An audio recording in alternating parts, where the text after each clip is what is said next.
पूरे ग्राम पंचायत परिवार की ओर से, शाला परिवार की ओर से, पूरे जिला प्रशासन की ओर से और जिला नवसारी की ओर से, पूरी टीम की ओर से माननीय राज्यपाल महोदय आपका, माननीय मुख्यमंत्री महोदय आपका हार्दिक अभिनंदन करता हूं और स्वागत करता हूं। मंच पर विराजमान माननीय धारासभ्य श्री, जिला पंचायत प्रमुख श्री, उपस्थित मेरे साथी अधिकारी, जन सामान्य, गांव के सभी, आप सभी का भी मैं हार्दिक अभिनंदन और स्वागत करता हूं। सर, पर्सनल नोट पे ये भी कहना चाहूंगा कि मैं, डीडीओ, प्रायोजना वहीवटदार, सब पूरे जिले की टीम नई है। ऐसे समय में आप दोनों महानुभावों का सानिध्य हमें प्राप्त हुआ है, उसके लिए भी मैं आपका अंतःकरण से आभारी हूँ। सर, जैसा राज्य सरकार का नियत हमें मार्गदर्शन मिलता रहता है और जैसे आपका भी खास आग्रह रहता है, उसके हिसाब से आपके आगमन से पहले गांव में हमने सेवा सेतु का कार्यक्रम किया था, उसकी भी संक्षिप्त विगत मैं आपके साथ शेयर करना चाहता हूँ। सर, सेवा सेतु में हमारा ध्यान रहता है कि राज्य सरकार और केंद्र सरकार की जितनी भी योजनाएं हैं उनको सैचुरेशन मोड पे गांव के हर परिवार तक, हर घर तक उनका लाभ पहुंचाया जाए। तो आज जो 1 दिवसीय कैंप आयोजित किया गया इस ग्राम पंचायत में, उसमें आधार अपडेशन के 12 केसेस, PMJY के 48, नमोश्री के 16, स्वास्थ्य के दवा और इलाज के 69, health wellness card total 69, PM किसान EKYC के 38, आय का प्रमाण पत्र, अकारणीय जन्म मरण प्रमाण पत्र के 290 केसेस, पशुपालन विभाग ने सर डी वॉर्मिंग और वैक्सीनेशन का काम 1257 पशुओं में किया है आसपास के गांवों में। इसके उपरांत सर वृद्धावस्था पेंशन योजना के 2, बुजुर्गों और दिव्यांगों के लिए 2, गंगा सौरभा वित्तीय सहायता योजना के 4, जाति प्रमाण पत्र के 6 केसेस, वारसाई सर जो रेवेन्यू डिपार्टमेंट का काम है उसके 14, राशन कार्ड में सुधार के 3, नए बिजली के कनेक्शन जो DGVCL देता है उसके 13, बस कनेक्शन ST विभाग के 121 और सामाजिक वनीकरण फॉरेस्ट विभाग के 18। सर, आपके आगमन से प्रत्यक्ष और अप्रत्यक्ष रूप से 3240 लोग लाभान्वित हुए, तो मैं इसके लिए भी जिला प्रशासन की ओर से आपका खूब खूब आभार मानता हूँ। सर, हमने लोगों से पहले भी अपील की है और आज फिर से इसको दोहराना चाहता हूँ कि जब हमारे प्रांगण में माननीय राज्यपाल महोदय और माननीय मुख्यमंत्री महोदय स्वयं पधारे हैं, तो जन सामान्य से भी अपेक्षा रखता हूं और अपील करता हूं कि आप निर्मुक्त मन से, स्वच्छंद मन से अपनी बात माननीय राज्यपाल महोदय और माननीय मुख्यमंत्री महोदय के समक्ष प्रस्तुत करें। आप सभी का पुनः आभार, धन्यवाद और जय हिंद।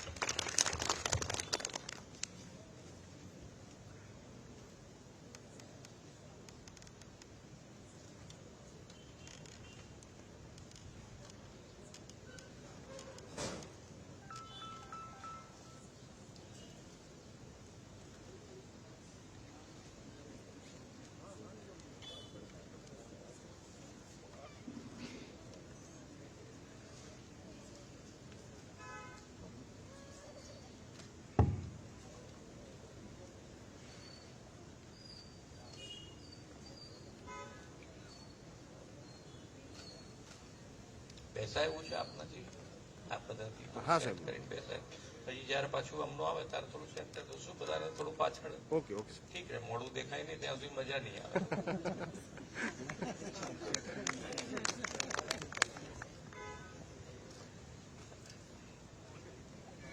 मैं हिलूंगा नहीं, ठीक है? हाँ सर આપણે તો બધા ગુજરાતમાં છે તો ગુજરાતમાં गुजराती में बात करिए ना, हाँ और राज्यपाल के साथ है तो फिर थोड़ा हिंदी आ जाता है थोड़ा थोड़ा।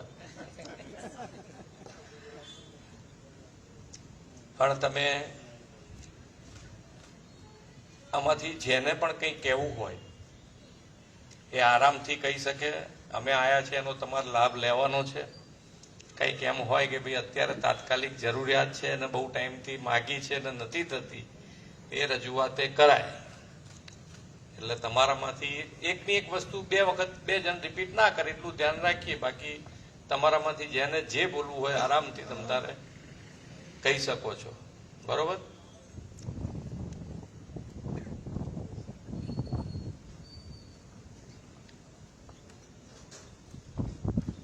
સરપંચે બેઠા છે, ક્યાં ગયા સરપંચ? હા, સરપંચની ફરિયાદ હોય તો એ કહેજો।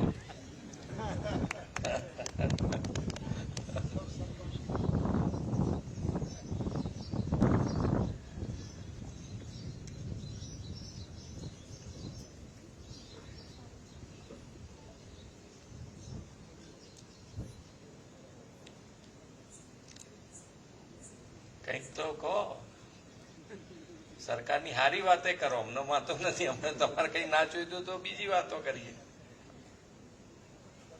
જો પેલા બેન, હા બોલો। આવી જાઓ આગળ, અહીંયા આવી જાઓ એટલે તમારે વાત થાય હરખી. હા ચાલો. રસ્તો નથી. ઓહો, ક્યાંથી ક્યાં નથી રસ્તો, ક્યાંથી ક્યાં રસ્તો નથી. એટલે એનું કંઈક નામ બોલાતું હોય કે એવું તેવું હોય તો આપો. હા તો કે ભાઈ આ રોડ, સરપંચ તમે જાણો છો ક્યાંથી ક્યાં રોડ કે છે આ બેન? કેટલા કિલોમીટરનો છે? કેટલો? 600 મીટર. એટલો રોડ બાકી છે? હા અચ્છા. એમને પણ તમે સંમતિ આપો તો એ કરી આપવા તૈયાર છે એવું છે? સંમતિ અપાવી છે જમીનમાં?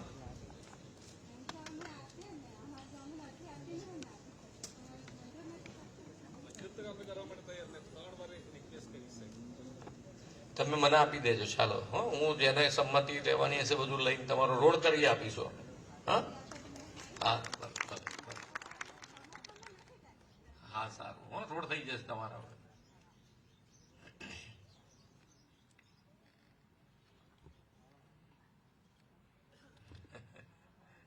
બોલો.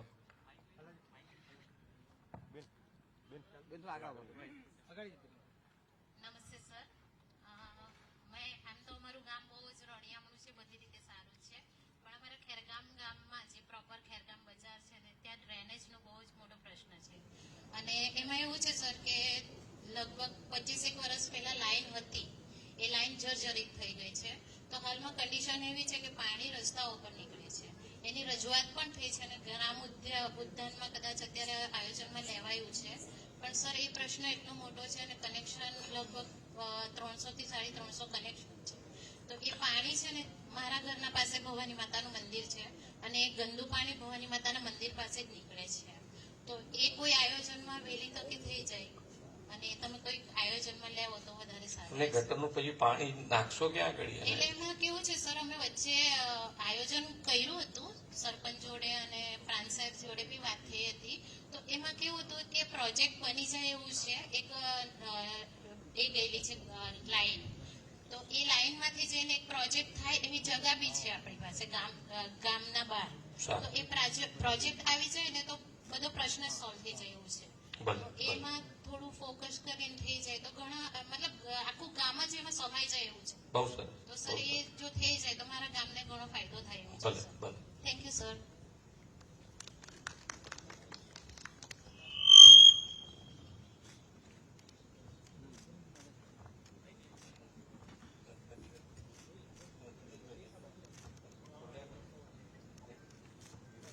નમસ્તે સર.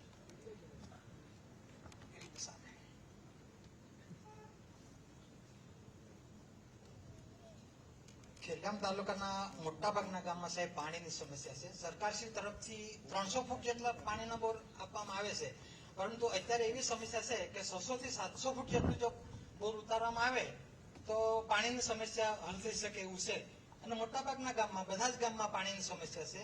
હું ખેરગામ તાલુકા સરપંચ એસોસિએશનનો પ્રમુખ છું, એટલે બધા લોકો રજૂઆત કરે જ છે કે આ રીતે જો હોય અને 600 થી 700 ફૂટ જો બોર ઉતારવામાં આવે તો પાણીનો પ્રશ્ન હલ થઈ શકે એવું છે. ચાલો તો હું કહી દઉં. નહીં થોડા મેં તો પેલા આજે આમ તો માનનીય વડાપ્રધાન શ્રીએ પ્રાકૃતિક ખેતી અને પ્રાકૃતિક ખેતીની મુહિમ આખા દેશમાં ચલાવી છે વડાપ્રધાનશ્રી. પણ આપણું ગુજરાત અને ગુજરાતનું નસીબ એટલું સારું છે કે આ મુહિમ આપણા રાજ્યપાલ શ્રી આચાર્ય દેવવ્રતજી આખા ગુજરાતમાં ગામે ગામ જઈને પ્રાકૃતિક ખેતીની સચોટ માહિતી, એટલે તમારા મગજમાં કોઈ પણ દ્વિધા હોય કે આ પ્રાકૃતિક ખેતી કરવાથી નુકસાન જશે, પાક થશે કે નહીં થાય, 1 વર્ષ કે 5 વર્ષ બેસી રહેવું પડશે, એવું કશું જ ના રહે. તમારા મગજમાં જેટલા પ્રશ્નો આવે એ બધા જ પ્રશ્નોના જવાબ આપીને તમારે ક્લેરિટી, અને બધું સાયન્ટિફિક. પાછું એવું નહીં કે ભાઈ આપણે કોઈ પાછું બીજું લઈ આવે કે આ તમારી વાત ખોટી છે. સાયન્ટિફિક રીતે તમારા મગજમાં પ્રાકૃતિક ખેતી ક્લેરિટી સાથે દરેકે દરેક ગામ જઈ અને માન્ય રાજ્યપાલ શ્રી આ મુહિમ ઉપાડી છે અને એના જ પ્રોગ્રામમાં આજે મારે આવવાનું થયું એ મારું સદભાગ્ય છે કે આપ સૌની વચ્ચે મારે આવવાનું થયું. નહીંતર અહીંયા આવવાનું અમારા માટે કંઈક એવો કાર્યક્રમ હોય ને ક્યાંક આવી જઈએ તો વસ્તુ જુદી છે, પણ આવવાનું થાય નહીં. રાત્રે પણ અહીંયા રોકાઈશું તમારી જોડે. બાકી અત્યારે એક મોટામાં મોટી માન્ય વડાપ્રધાનશ્રીએ 150મી ભગવાન બિરસા મુંડાની જન્મ જયંતિના દિવસે 2 લાખ કરોડ રૂપિયાની જનજાતીય કલ્યાણ યોજના જાહેરાત કરી છે. અને આ 2 લાખ કરોડ રૂપિયાની જાહેરાતથી તમારા તમામે તમામ પ્રશ્નો તમે જો આયોજનબદ્ધ રીતે આખા ઉમરગામથી લઈ અને અંબાજી સુધીના પટ્ટામાં કોઈ કામ તમારું બાકી ના રહે, ત્યાં શિક્ષણનું હોય કે જે પણ ડિપાર્ટમેન્ટનું તમારું કામ હોય, પાણીને લગતું હોય, તો બધા જ કામ આની અંદર થઈ શકે એવું છે. અને આપણા 5 વર્ષની અંદર આ 2 લાખ કરોડ રૂપિયા આ જ વિસ્તારમાં વાપરવાના છે.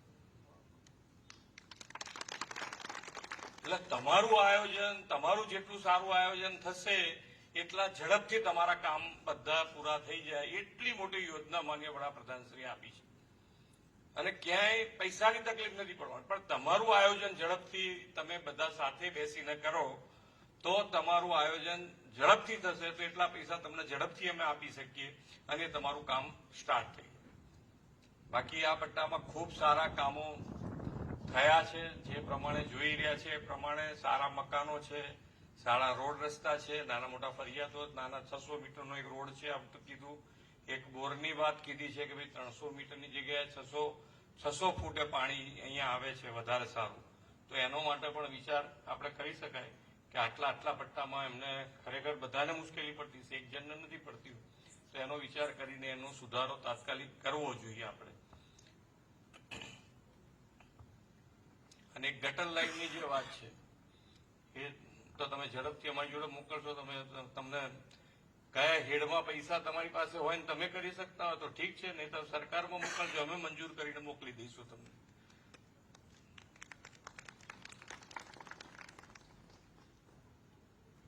ભણતરનું પણ અત્યારે અમે જમવા જ્યાં ગયા હતા ત્યાં એક દીકરી બીએસસી એમએડ થયેલી દીકરી આપણને મળે અહીંયા આગળ ગામમાં, એટલે અમને ખૂબ આનંદ થયો કે ખૂબ સારી રીતે તમે બધા દીકરા દીકરીઓને ભણાવો. અને હવે જમાનો છે એ ભણતરનો છે. વડાપ્રધાનશ્રીએ જે પ્રમાણની દરેકે દરેક સેક્ટર, ઉદ્યોગ જગત હોય, ખેતી હોય, દરેકે દરેક સેક્ટરમાં એક ઊંચાઈ સુધી આખા દેશને લઈ આવ્યા છે. હવે એની અંદર આપણા છોકરાઓ જેટલું ભણેલા હશે, ધંધા રોજગાર પણ એટલા બધા સારા ગુજરાતમાં પણ છે ને હજુ નવા આવવાના છે. પણ આપણા છોકરા છોકરીઓ ભણેલા હશે તો જ એની અંદર એ લોકો જઈ શકશે, એનો લાભ ઉઠાવી શકશે. એટલે તમે વડીલો તરીકે તમારી શું જવાબદારી છે કે છોકરા છોકરીઓને ખાસ ભણાવો, અને ભણાવશો તો જ આગળની પરિસ્થિતિ જે આપણે વિકસિત ભારત અને વિકસિત ભારત માટે વિકસિત ગુજરાત, અને વિકસિત ગુજરાત એટલું શહેર કે સિટી વિકસિત થઈ જવાથી નથી થવાનું.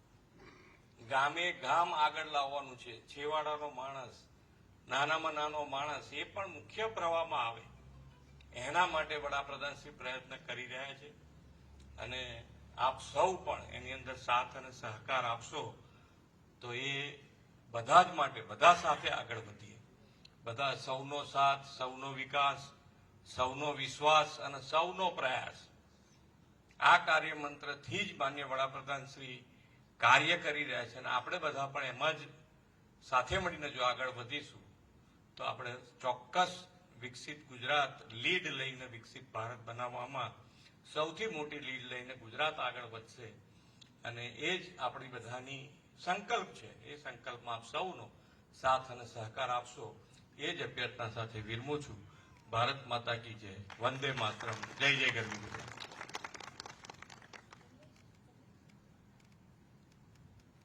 સાહેબ નમસ્કાર. મારો એક પ્રશ્ન સાહેબ છે.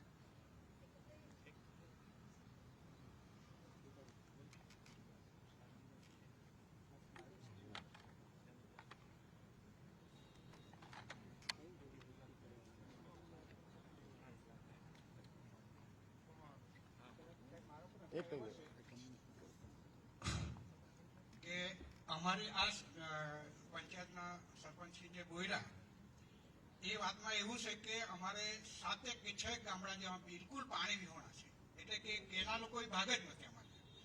નડકદરી, ધામધુમા, પાણીખડક, કાકડબેરી, જામણપાડા અને પાટી આ ગામમાં કોઈ જગ્યાએ અમારે કેનાલની સુવિધા નથી.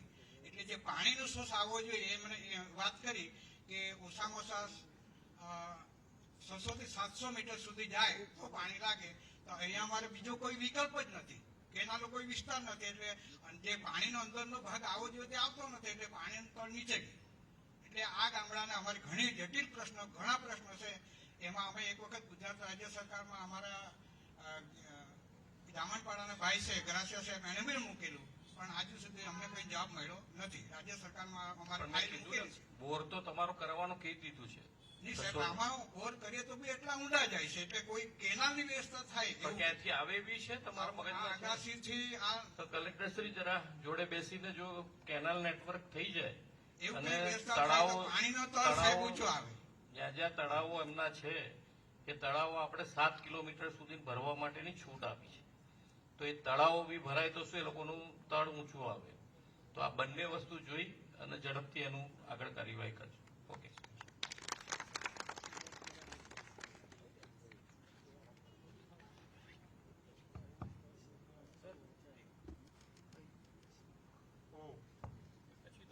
अब बाद में करना, ये सामने ना भाई जी बात बनेगी नहीं आपकी जी सर, खाली चालू कर बैठेंगे तो और कह रहे ना मुख्यमंत्री जी जब तक चेहरे ना दिखे तो तालमेल नहीं जुड़ता.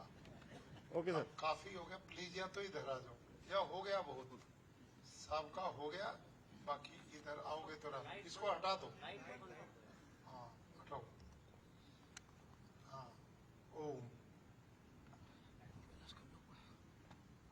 हमारे प्रदेश के बहुत ही लोकप्रिय और जनमानस के प्रति बहुत ही संवेदनशील मुख्यमंत्री आदरणीय श्री भूपेंद्र भाई पटेल जी, जिला पंचायत अध्यक्ष नवसारी श्रीमती निरालीबेन नायक जी, हमारे विधायक नवसारी माननीय श्री राकेश देसाई जी, अध्यक्ष तालुका पंचायत खेरगांव श्रीमती हंसाबेन देसाई जी, कलेक्टर महोदय श्री मनीष गुरवानी जी, जिला विकास अधिकारी श्री कार्तिक जीवानी जी, हमारे पुलिस अधीक्षक श्री राहुल पटेल जी और परियोजना प्रशासक आत्मा श्री स्वप्निल सिसले जी और इस गांव के सरपंच मान्य अश्विन भाई और यहाँ पर उपस्थित पानी खड़क गांव के बहुत ही सम्मानित भाइयों और बहनों, आपके गांव में आज माननीय मुख्यमंत्री जी और मैं और बाकी हमारे विधायकगण आप सब लोगों से वार्ता करने के लिए उपस्थित हुए हैं।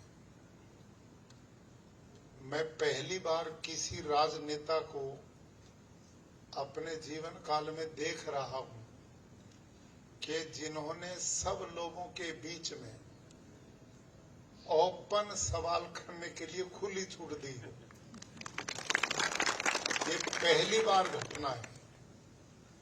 राजनेता लोगों से बचने का प्रयास करते हैं, पता नहीं कौन क्या बात बोले, क्या मांग शुरू कर दे।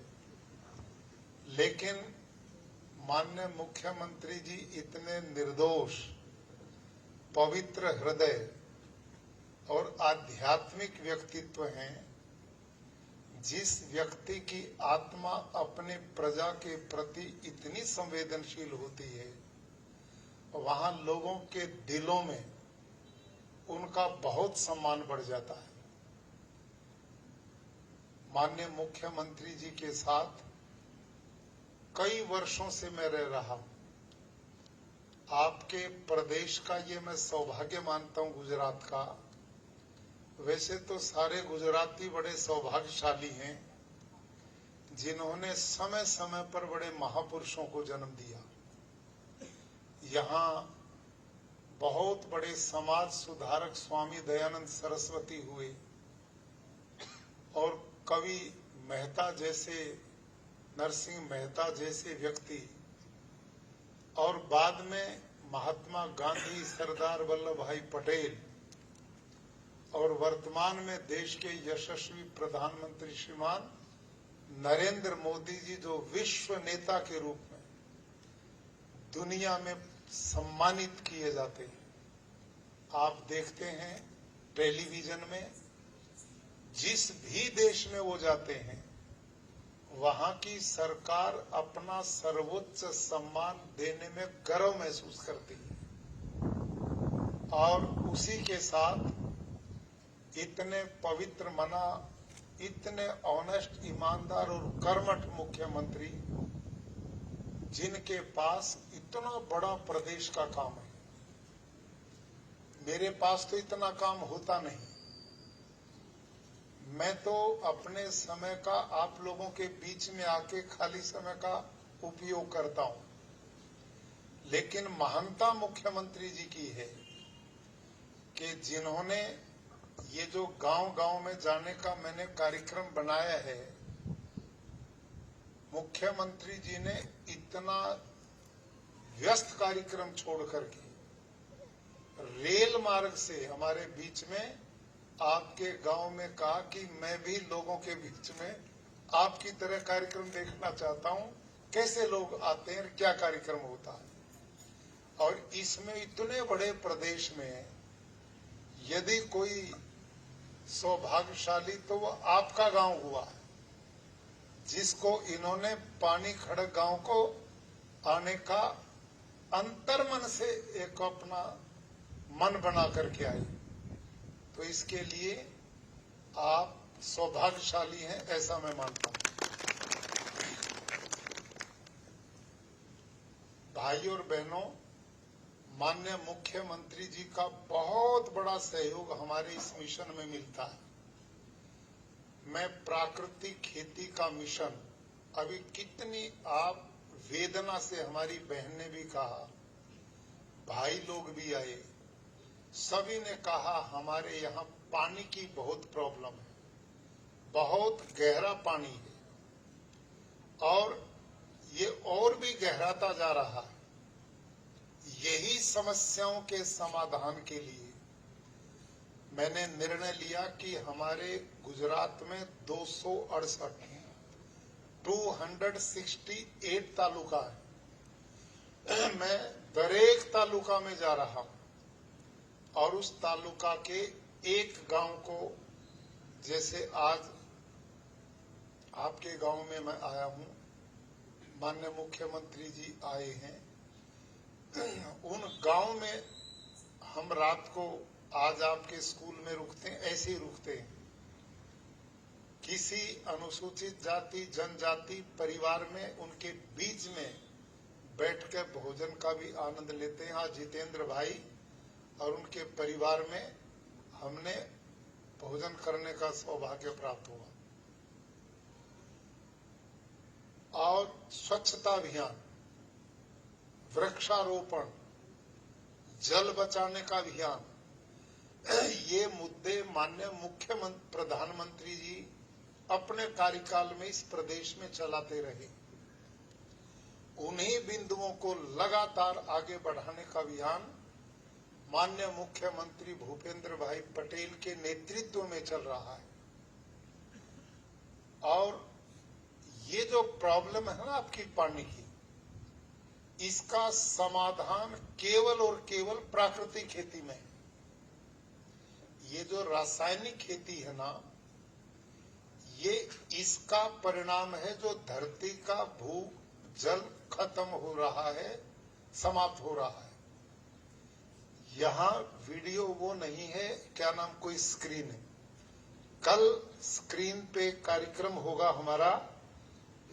ये गांव है सुरकाई, आपका राणकुआ के पास। आप सबको मैं निवेदन करूंगा, कल 9:30 बजे वहां प्राकृतिक खेती पर लंबी चर्चा, साइंटिस्ट भी आएंगे, मैं भी रहूंगा। और स्क्रीन पे मैं दिखाता आपको पे भूमिगत पानी घट क्यों रहा है, ये पानी इतना गहरा क्यों चला गया है और इसको दोबारा ऊपर कैसे लाया जा सकता है, दोनों का समाधान कल मैं वहां आपको स्क्रीन पे दिखाऊंगा प्रैक्टिकल। भाई और बहनों, ये चर्चा मैं बाद में करूंगा। एक दो बात आप गांव के खेडूत भाई, सबसे पहली चर्चा जो मैं गांव में करता हूं, हर माता पिता के लिए उसकी संतान सबसे प्रिय होती है, हाँ या ना बोलो। आप जितना कारोबार करते हैं, कुछ भी काम करते हैं, आप केवल बच्चों को ध्यान में रख करके करते, मेरे बच्चे को अच्छा मकान मिले, उसको अच्छा व्यवसाय मिले, उसके पास धन दौलत की कमी ना हो, दुनिया में सम्मान इज्जत से जिए। हर माता पिता यही चाहता है कि नहीं? यही चाहता है। तो मैं आपसे, जैसे माननीय मुख्यमंत्री जी ने आपसे आग्रह किया है, अब शिक्षोत्सव चल रहा है अपने गुजरात में, आप सबसे हमारा निवेदन है, अपने बेटे बेटियों को, दिकरा दिकरी को पढ़ाओ। शिक्षा से मजबूत चीज दुनिया में आगे बढ़ने की कोई नहीं। आप इस बात को ध्यान से सुनिए, इस दुनिया में कोई किसी की लंबे समय तक इंतजार और परवाह नहीं करता और न आपके लिए कोई कमा करके दे के जाएगा। हर व्यक्ति को जिसने आगे बढ़ना है, उसने स्वयं हिम्मत करनी पड़ेगी, अपने आप हिम्मत करनी पड़ेगी। और वो हिम्मत सबसे बढ़िया सरल तरीका है, आप जितने इस गांव के भाई और बहन बैठे, सब एक संकल्प करो कि अपने बेटे और बेटियों को, अड़ोस पड़ोस को, रिश्तेदार संबंधियों को, सबको प्रेरित करो कि अपने बच्चों को पढ़ाएं, शिक्षित करें। शिक्षा एक ऐसा यंत्र है जो आपको हर मुसीबत से बाहर निकालने की ताकत रखता है। घर में एक बेटा पढ़ लिख करके योग्य हो जाए या बेटी, और वो कोई व्यवसाय रोजगार शुरू कर देता है, तो पूरे परिवार के संकट को खत्म कर देता है। इसलिए इसमें कोई लापरवाही मत बरतिए, अपने बेटे बेटियों को पूरा पढ़ाओ। अक्सर होता क्या है, आप 10वां दर्जा तक पढ़ाते, बीच में हटा देते, कोई 12 तक जाता, वो बीच में आ जाता है। ये मत करो। आप थोड़ा कष्ट उठाओ, लेकिन बच्चों को पढ़ाने से पीछे मत रहो। और आदिवासी समाज के लिए भगवान बिरसा मुंडा की 150वीं जन्म जयंती के समारोह को विश्व में जो सम्मान प्रधानमंत्री नरेंद्र मोदी जी ने दिया, वो कोई दे नहीं पाया आज तक। और मैं तो आश्चर्य करता हूं, कमाल है। और आपकी तालियां भी नहीं बजी, इतना बड़ा निर्णय मेरे को नहीं पता था। अभी माननीय मुख्यमंत्री जी ने जब बोला, आपके अकेले गुजरात के लिए और आदिवासी भाइयों के लिए पूरे गुजरात में अगले इन 5 साल में 2 लाख करोड़ रुपया खर्च करने का प्रावधान। अब आप में बहुत ने यही नहीं पता 2 लाख कितना होता है। क्यों साहब? नहीं पता कितने जीरो लगते उसके पीछे। मैं मोटे मोटे अर्थ में बताता हूं, ध्यान करो। ये जो अहमदाबाद से और मुंबई तक बुलेट ट्रेन चलेगी, इसका पता है आपको? जिसको पता हाथ खड़ा करो। वाह, इसका भी बहुत को नहीं पता है। हाथ आधे खड़े हुए, आधे नहीं खड़े हुए। अब समझो ध्यान से, बुलेट ट्रेन जमीन में नहीं चलेगी, ये ऊपर ऊपर इतना बड़ा इसके लिए रास्ता बन रहा, पिलर खड़े करके, और अहमदाबाद से मुंबई तक इस पूरे प्रोजेक्ट पे 1.25 करोड़ रुपया खर्च होगा। पूरे पे डबल रेल आएंगी और जाएंगी इसके ऊपर, बुलेट ट्रेन 300 किलोमीटर की गति से दौड़ेगी, यानी कि हेलीकॉप्टर से भी ज्यादा स्पीड उस गाड़ी की होगी। इतनी लंबी ये रेलवे लाइन है, इसके निर्माण में लगभग 1.25 करोड़ रुपया खर्च आएगा। समझ में आई? और आप पर जो प्रधानमंत्री जी ने रुपया भेजा खर्च करने के लिए, वो उससे डबल 2 लाख करोड़ रुपया भेजा। कितना होगा ये? इससे कितना बड़ा कल्याण होने वाला है। ये जो समस्याएं आपने बताई ना, ये तो सभी इसमें इनका इलाज होगा। तो मैं प्रधानमंत्री जी को आपकी ओर से बहुत धन्यवाद करता हूं, माननीय मुख्यमंत्री जी का, कि जो इतनी चिंता अपने परिवार भाइयों के लिए रखते हैं। तो मैं जो निवेदन कर रहा था, बालकों को आप पढ़ाओगे, लिखाओगे, योग्य बनाओगे, कोई व्यवसाय करेंगे, किसी सर्विस में जाएंगे, बहुत रास्ते बन जाते हैं।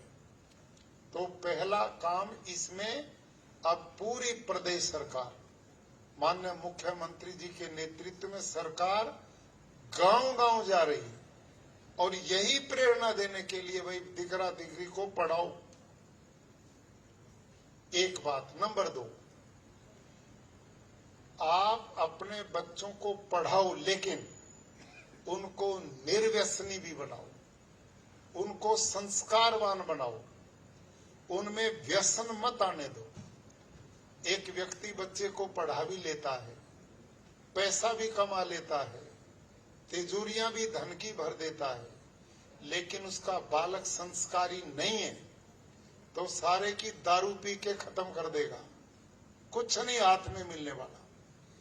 इसलिए मेरे भाइयों और बहनों, अपने बच्चों के लिए धन इकट्ठे करने की जो सोच बनाई है, उससे भी ज्यादा ध्यान इस बात का रखना है कि बच्चे में कोई नशे की आदत तो नहीं है, बच्चा किसी ड्रग्स की ओर तो नहीं जा रहा है, बच्चे का जीवन किसी गंदी सोसाइटी में तो नहीं जा रहा है। ये भी हर माता पिता का कर्तव्य, दरेक माता पिता की जिम्मेदारी। अक्सर होता क्या है, हम उनके लिए पैसा कमाने पे तो रात दिन लग जाते हैं, और बालकों का ध्यान नहीं देते, वो बिगड़ जाते हैं। क्या करोगे ऐसी कमाई का?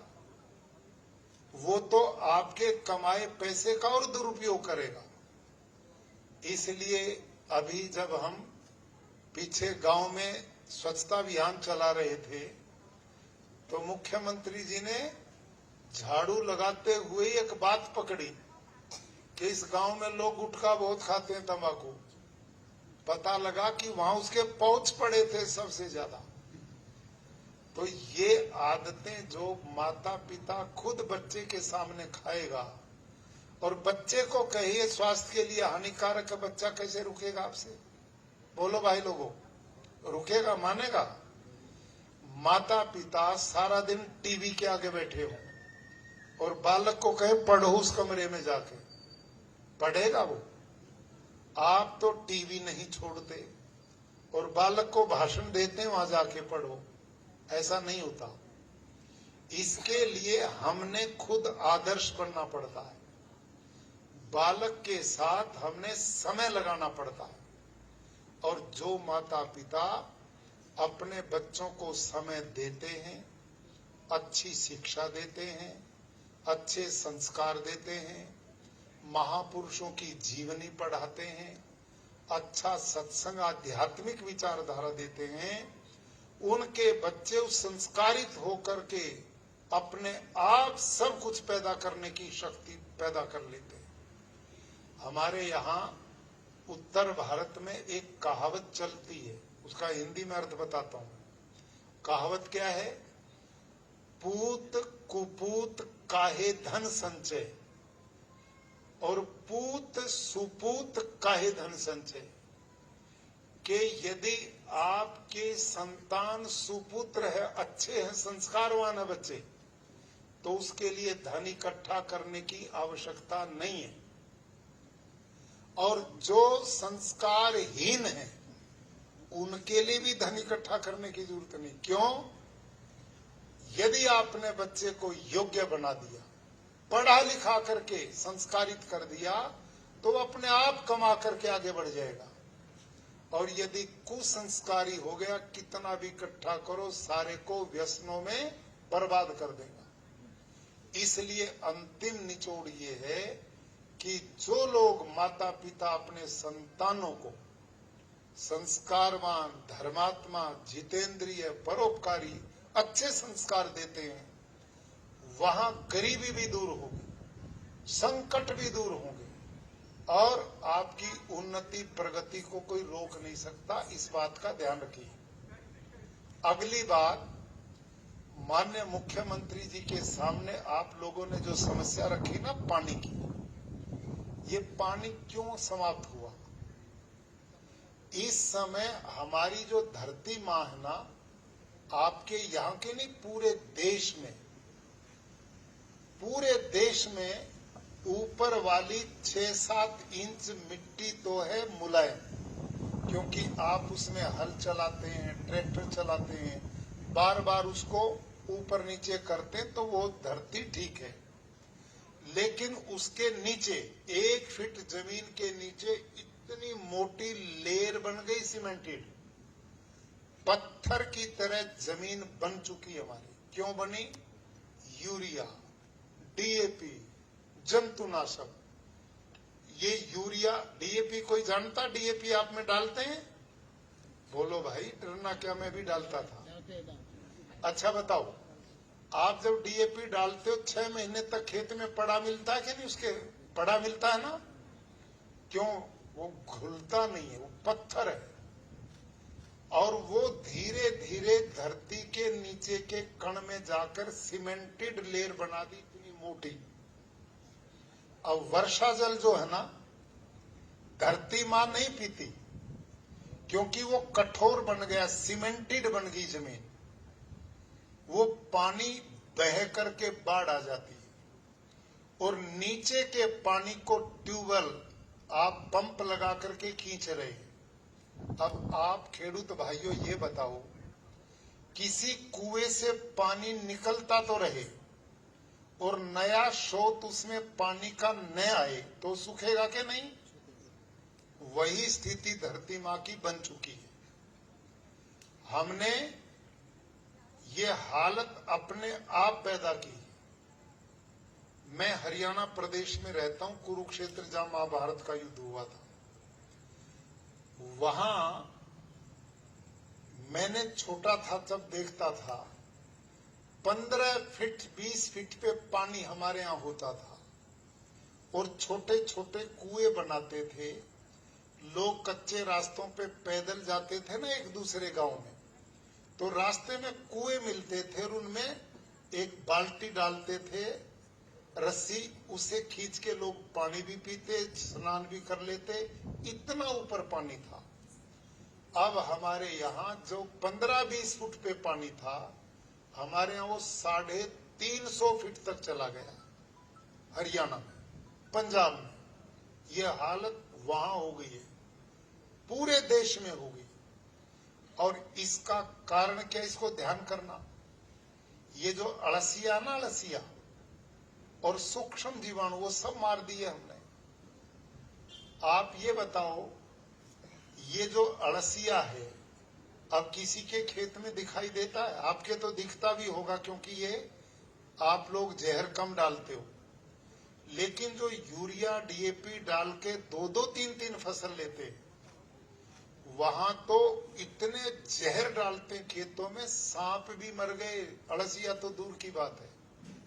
अनेक जीव जंतुओं की प्रजाति खत्म हो गई। और ये अळसिया काम क्या करता खेत में? पानी ये कैसे बढ़ाता है? ये सुनो, देखो, ये यूं जाता है ऐसे और दूसरे छेद से जाता है, इससे जाता है और इससे आता है। ये अड़सिया को भगवान ने ट्रेनिंग दे रखी है। ये 8-10 फीट तक छिद्र करता अड़सिया, और जिस छिद्र से जाता उससे नहीं आता, नया बना करके लाता। और हमारे देश में 3 प्रकार के अड़सिया, 3 प्रकार के, जो यूं भी चलते हैं, यूं भी चलते हैं, और एक अड़सिया अपनी जिंदगी में 40 से 50 हजार बच्चों को जन्म देता है। इतना बच्चे देता है। क्यों? भगवान ने पता था कि ये जो लोग हैं ये गड़बड़ करेंगे धरती माता के साथ, और उसने अड़सिया किस लिए दिया? ये जो सीमेंटेड लेयर ये ना बनने पाए।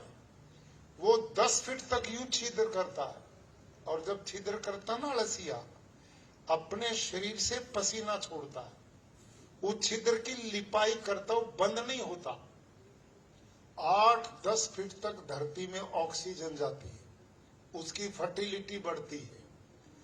और मजे की बात यह है, ये अड़सिया जब उस खेत की नीचे की खनिज पूर्ण मिट्टी को खा के पेट से निकालता है और पौधे की जड़ को देता है, तो इस अड़सिया के पेट से निकली मिट्टी में, उसी खेत की मिट्टी से जो इसने खाई है, उस मिट्टी से 6 गुना ज्यादा नाइट्रोजन देता है, 9 गुना ज्यादा फास्फोरस होता है, और 11 गुना ज्यादा पोटास होती अड़सिया के पेट से निकली मिट्टी में। और ये जब बूढ़ा होके मरता ना अपने आप, धरती के 17 प्रकार के पोषक तत्व की पूर्ति करता है।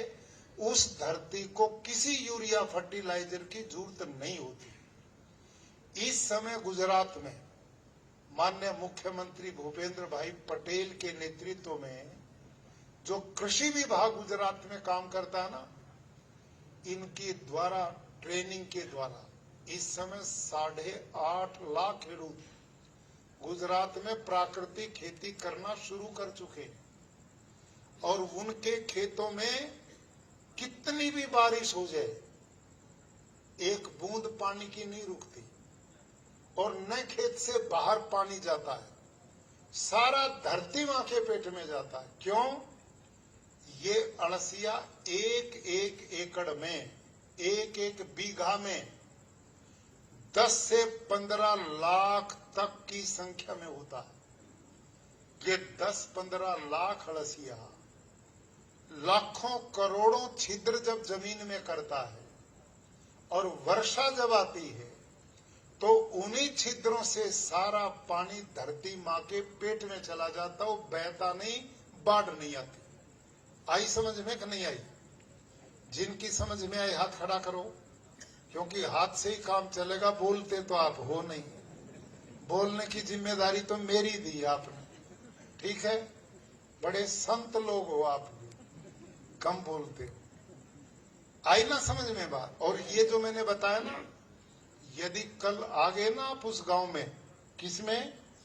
सुरकोई में, तो आपको मैं टीवी पे दिखाऊंगा। ये जमीन पत्थर होगी, वहां पर मैं बोरिंग करूंगा ड्रिल मशीन से, और वो मशीन जमीन में 1 फीट के आगे जाती नहीं है, 2 इंच से भी आगे। जो यूरिया डीएपी डालते हैं, उन्होंने धरती मां को बंजर पत्थर बना दिया।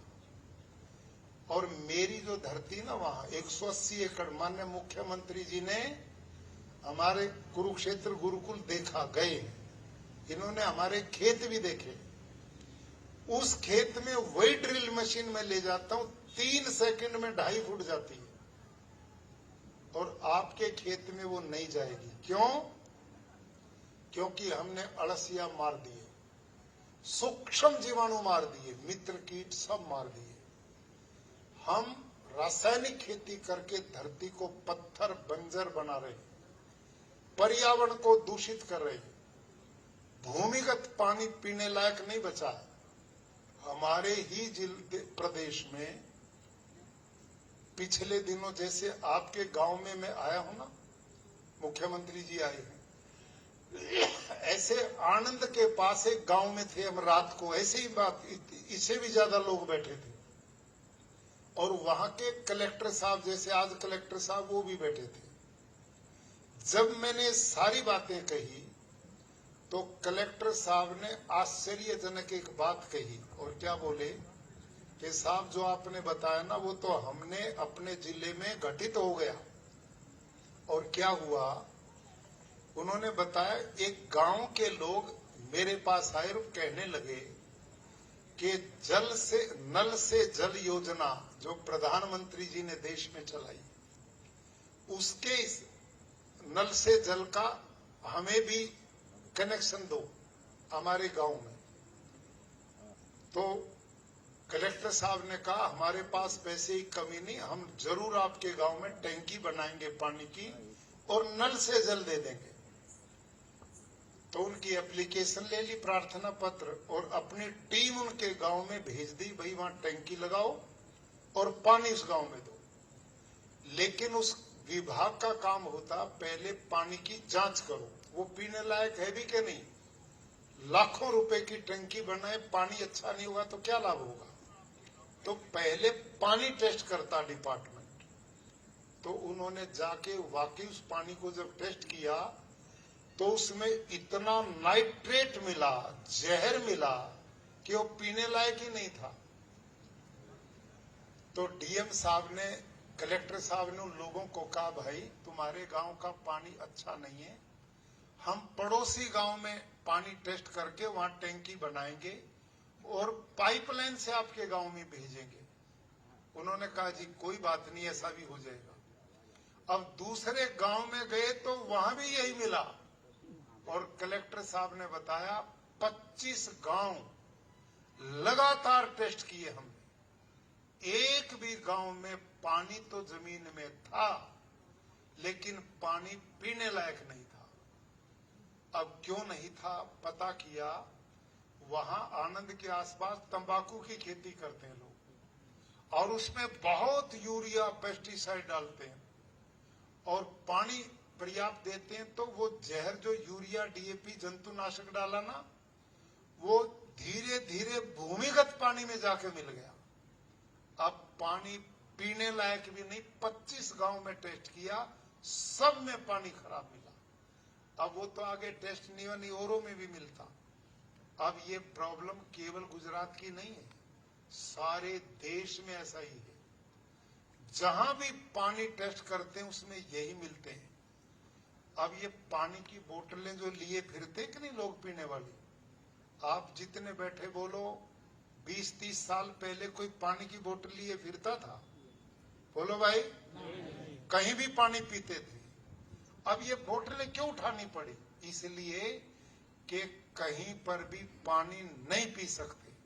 सारे पानी में ये जहर मिल गया, यूरिया डीएपी जंतुनाशक का, उसने पानी बर्बाद कर दिया, हवा दूषित कर दी।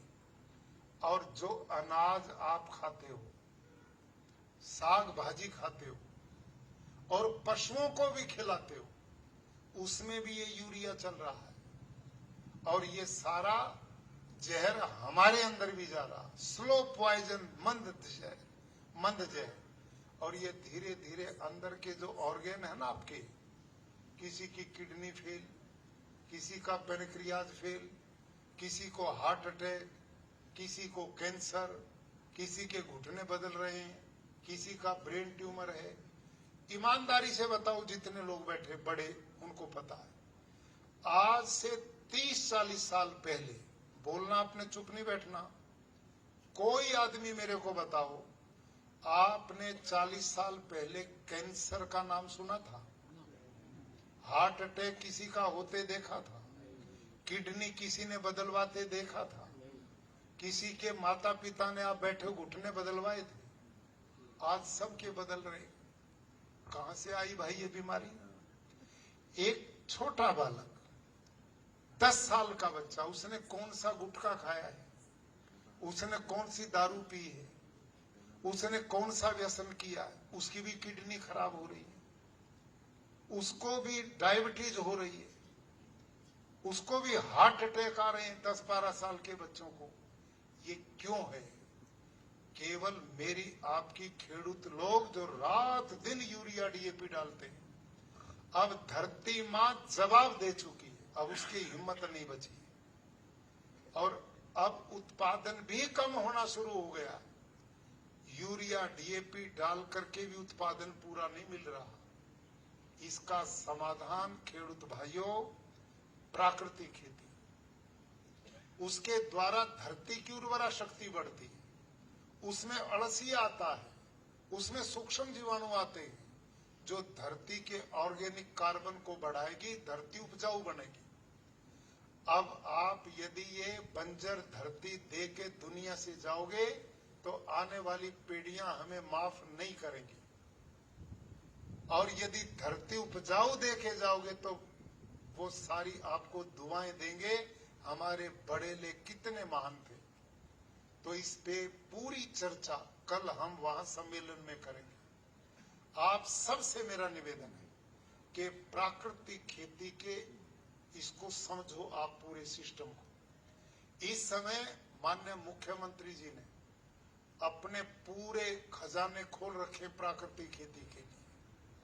इन्होंने सब जगह कहते हैं इसके बिना रास्ता नहीं है। हमने यदि पीढ़ियों को और समाज को बचाना है तो हमने प्राकृतिक खेती को आना ही पड़ेगा, ऐसा आपका चिंतन है।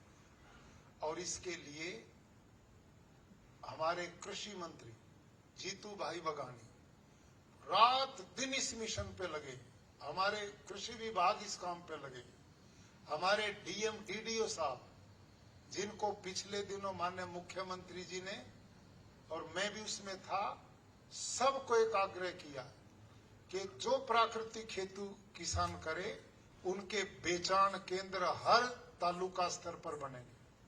जिला स्तर पर 4 से 5 बेचान केंद्र होंगे ताकि आपकी फसल का पूरा रेट मिले, मूल्य मिले और आप अपनी फसल को वहां बेच के उसका लाभ कमा सको। ये सारी सुविधाएं इस समय गुजरात सरकार आपको दे रही है। और एक देसी गाय जिससे प्राकृतिक खेती होती, 9,000 रुपया सरकार प्रति मास, 900 रुपए प्रति मास उस गाय के रख रखाव के लिए भी देती जो प्राकृतिक खेती करता है। और उसका जो सामान प्रयोग होता, ड्रम है, तपेला है, ऐसी चीजें फ्री में दे रहे। तो खेडूत भाइयों आपने इनका उपयोग लेना चाहिए। और दिन में आज कलेक्टर महोदय ने यहाँ जो प्रदेश सरकार के सेवा सेतु अभियान है, इतनी योजनाएं हमारी सरकार दे रही है और वो योजनाएं लोगों की भलाई के लिए। आपके गांव में कलेक्टर महोदय ने बताया ना कितने लोगों ने आज लाभ उठाया। तो सरकार की कल्याणकारी बहुत योजना है। सरपंच साहब से भी मेरा निवेदन है, आप गांव के पढ़े लिखे बच्चों को लगाएं। आजकल मोबाइल पर सब कुछ मिलता है। प्रदेश की कल्याणकारी योजनाओं का आप उसमें देख के उनका लाभ उठाओ, कितना भला आपका होगा। कुछ लोगों को पता ही नहीं होता और दुखी रहते हैं, उनका लाभ भी आपको उठाना चाहिए। तो लंबी चर्चा न करते हुए कल का जो कार्यक्रम होगा उसमें आप आए और उसमें पशुपालन खेती के साथ वो भी उतना ही जरूरी है। सुरखाई जो गांव है उसमें कल जो खेती के साथ पशुपालन, अच्छी नस्ल कैसे बना सकते पशु की जो ज्यादा दूध दे। आजकल आपको कितनी खुशी होगी, पहली सरकार है गुजरात सरकार, माननीय मुख्यमंत्री जी ने कृषि विभाग के साथ साथ पशुपालन विभाग को इतना मजबूत किया है। एक ऐसा सीमन तैयार किया जिसका कहते हैं सेक्स सॉर्टेड सीमन। आप मोटी भाषा में समझो, वो ऐसा सीमन है, गाय भैंस उससे गर्भित होगी तो वो बच्चा जो पैदा होगा वो बाछड़ी ही पैदा होगी और भैंस पाठी ही देगी। ये बाछड़ा जिसकी जरूरत नहीं वो नहीं होगा, बाछड़ी ही आएगी और वो बाछड़ी भी ज्यादा दुधारू होगी। यानी कि मैं आपके सामने इस बात का प्रमाण हूं, मेरे को गाय भैंस की नस्ल का बहुत ट्रेनिंग है। हमारे गुरुकुल में 450 गाय और मैंने 10 किलो की 3 गाय से शुरू किया था उसको, अपने पशु विभाग को। आज 450 है। और वो 10 किलो की गाय से मैंने HF जर्सी, उस समय मेरे को भी नहीं पता था देसी गाय कितनी गुणकारी है। अब पता लगा इसका दूध भी अमृत है, कांकरेज, गिर जो भारतीय नस्ल है, और इसका गोबर गौमूत्र उससे भी ज्यादा कीमती खेती बाड़ी के लिए, वो बहुत कीमती है। ये सारी ट्रेनिंग आत्मा विभाग के लोग आपके गांव में आकर आपको देंगे और फ्री ट्रेनिंग सरकार की ओर से चलती है। आप इसको सीखो। तो मैं जो बता रहा था, मेरे पास जो HF जर्सी गाय हैं वो तो बहुत दूध देती हैं, आप आश्चर्य करोगे। लेकिन मेरी साहिवाल, थारपारकर, राठी, गिर, हरियाणवी, रेड सिंधी, भारतीय नस्लें 6। एक भी गाय मेरी 15 लीटर से नीचे की नहीं है। एक दिन में 15 लीटर कम से कम, और 22 लीटर तक की देसी गाय मैंने इसी तरीके से अपनाई जो सरकार ने सिस्टम दिया। और जो HF जर्सी गाय है ना मेरी, उनमें 100 गाय मेरे पास इस समय ऐसी हैं जो 40 से 50 लीटर पर डे दूध देती, एक दिन में 40 से 50 लीटर, वो इसी पद्धति से। तो आप पिछले वर्ष मैंने सेक्स सॉर्टेड सीमन कहां से मंगाता था मैं? विदेशों से, कंपनियों से। कितने में? एक सीमन मेरा 1000 से 1200 रुपए का एक सीमन, जिससे गाय गर्भित होती है, जो बछड़ी ही देगी, वो मेरा सीमन था। 1000 से 1200 रुपए में खरीदता हूं, अब भी खरीदता हूं। लेकिन मुख्यमंत्री जी ने आपके लिए सीमन पता कितने रुपए में किया है? आपके गुजरात के खेडूत के लिए कुल 50 रुपए, कुल 50 रुपए में आपको सीमन दिया। आप पशुपालन विभाग में जाओ, उनके डॉक्टर से मिलो, और आपकी गाय भैंस गर्भित हो तो उनको बताओ हमें वो सीमन दो। सेक्स सॉर्टेड सीमन ना याद रहे तो वो कहो कि जिसे पाढ़ी दे भैंस और गाय बाछड़ी दे, वो सीमन लगाओ।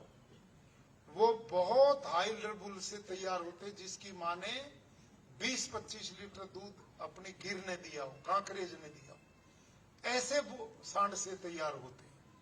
तो ये चीज आपको समझनी चाहिए। आप पे जो पशु होंगे 10-15 लीटर का, वो दूध बिकेगा, इनकम आएगी, बच्चे दूध पिएंगे, वो कुपोषण से बाहर निकलेंगे, आपके बच्चे स्वस्थ निरोग होंगे।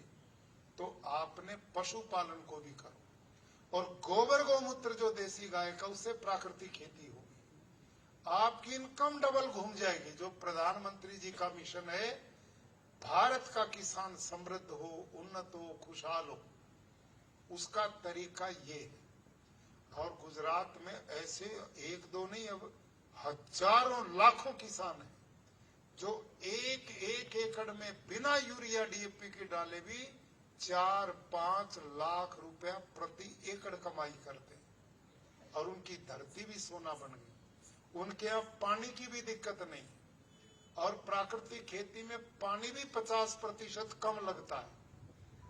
रासायनिक खेती में ज्यादा पानी खपत होती है। ये सब चीजें कल भी आपके सामने रखेंगे।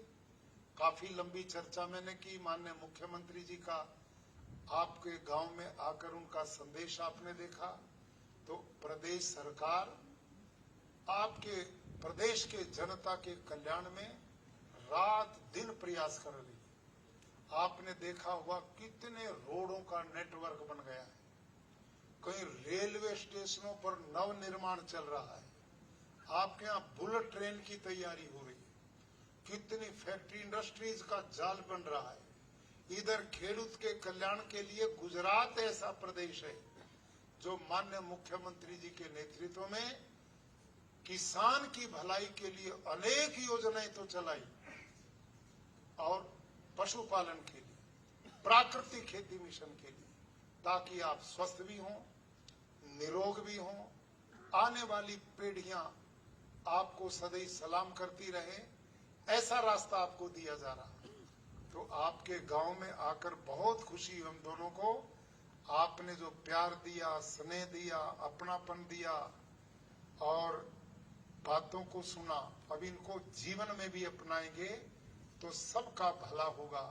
इन्हीं शब्दों के साथ मैं पुनः, मैं तो घूमता ही फिरता हूं, लेकिन मुख्यमंत्री जी मेरे से भी ज्यादा घूमते हैं।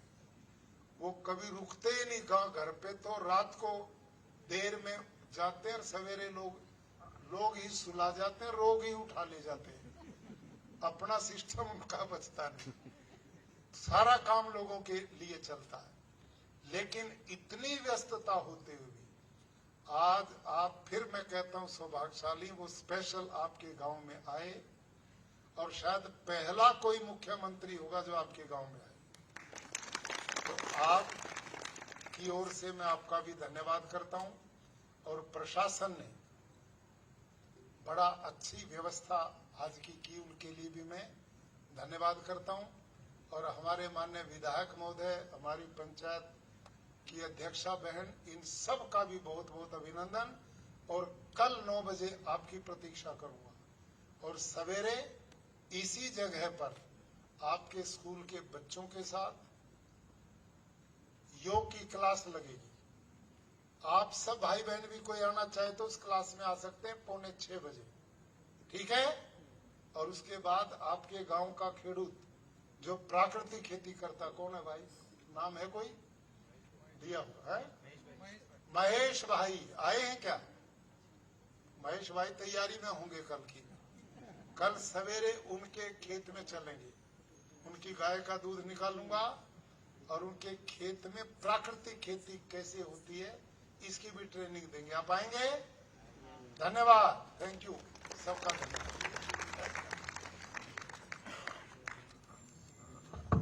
नमस्ते।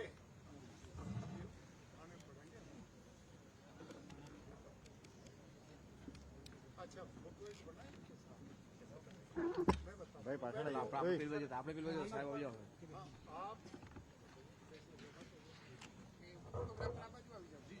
आपके साथ एक फोटो हो जाएगा, बैठ जाओ। हम बीच में आएंगे पीछे, तो आपका सबका भी चित्र होगा, ठीक है। चलो बैठो अपनी अपनी जगह।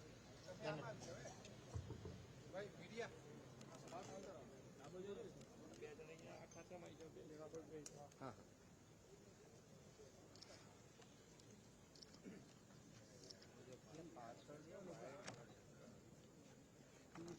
Wide photo